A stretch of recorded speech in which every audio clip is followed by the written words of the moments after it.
Maharlika, napanood mo ba yung sa Senate hearing para sa mga sangkot sa pagdakip kay Tatay Digong?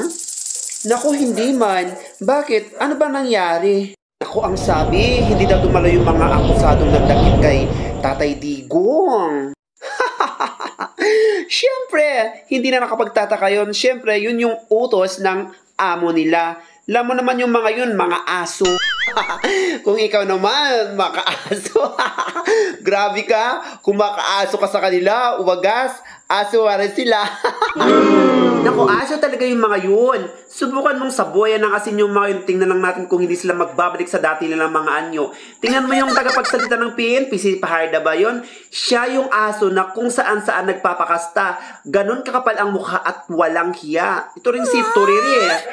Siya yung aso na mahilig mangalkal ng ng basura sa basurahan at kumakain ng pamper na may tubol kaya asong ulol. Ito naman isa si Marvel ba yun? Siya yung tipo ng asong nakatanikala kaya bawal pumipiglas at mawala ng hininga. Akala mo clear, ligtas ka na no? Ikaw yung klase ng aso na yung sa kanto na nakatali at galisin. Kaya lahat ng mga sinasabi mo, nonsense. Sabi ka, hindi Maharlika. Mamaya niyan, ipapatawag ka na niyan sa Quadcom. Bahala ka dyan. O bakit? Ikaw Samara, kunwari ikaw yung nasa kalagayan nila at di mo gusto yung inuutos sa'yo ng presidente o anong gagawin mo? Magre-resign ka. Ikaw talaga. Bakit ako magre-resign? Tanggalin nila ako kung kaya nila akong tanggalin. May-Joe process lahat ng yan. Basta ako, hindi ako magre-resign. Bakit ako magre-resign? Hindi ako mahilang nilalang. Magkita-kita kaming lahat sa korte, sa kongres, sa senado, sa ombudsman, at kahit sa ICC pa yan.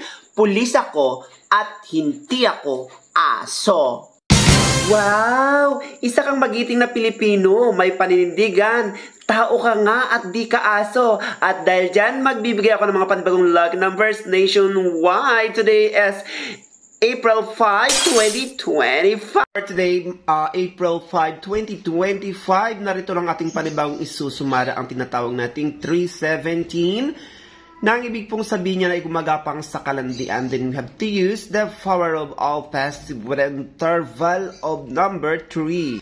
Pilipinas, huwag mo natin kalimutan na sa paggunong first ball ay kumalagi sa taas, sa gitna at sa baba. Sa second ball mula baba hanggang gitna. Pwedeng parehong taas, parehong gitna at parehong baba. So tip number 1, all nation, we have the number of 1122, 829, maging ang 1532, 1529, 1634, maging ang 2029, or maging ang 1832, or 1533. At para naman sa ating Petsa Sumada nationwide, dito noong April 5, 2025, sa ating given na 4-5, of course, sa ating legendary 2025, sa ating 4 I choose number of 1930, sa ating 5, 1931, sa ating 20 I choose number of 1028, at sa ating 25, 1933. So our first lucky number, we have the number of 1112. Sa ating second lucky number, we have the number of 3814. So guys, andito na tayo sa ating strongest lucky number. Of course, 11 plus 12 equals to 23.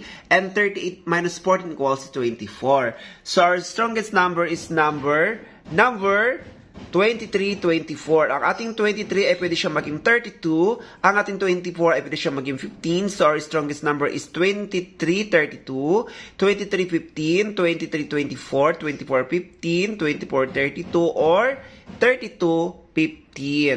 Maharlika, napansin mo ba? Nakakaloka na yung nangyayari sa ating bansa, ano? Hindi ko na talaga maintindihan. Talagang mahirap ispilingin ngayon ang bansa natin. Paano kasi sa bansa natin ngayon, bida ang mga adik at drogista, kaya malulokan talaga. O siya, babay na, uwi na tayo.